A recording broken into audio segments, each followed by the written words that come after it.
দাদার আগে বাবা মারা গেলে তাহলে নাতি নাতনিরা সম্পত্তি পাবে কিনা? প্রিয় দর্শক, আজকের বিষয়টা খুবই গুরুত্বপূর্ণ।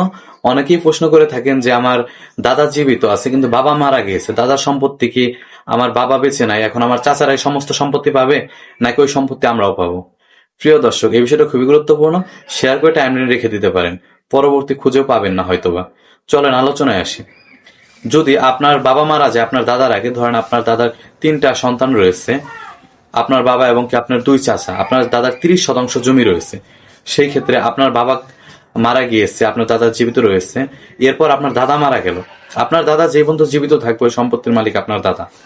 এরপর আপনার কোনো কারণে আপনার দাদা মারা গেল বা বয়সের কারণে মারা গেল, তখন কি ওই সম্পত্তি আপনার চাচারাই হবে নাকি আপনারা মালিক হবেন?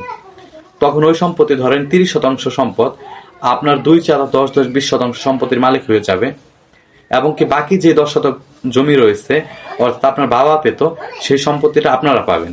অর্থাৎ দাদার আগে বাবা মারা গেলে ওই বাবার যে সম্পত্তিটা থাকে বা বাবা যে সম্পত্তিটা পেত ওইটা তার সন্তানরা পাবে।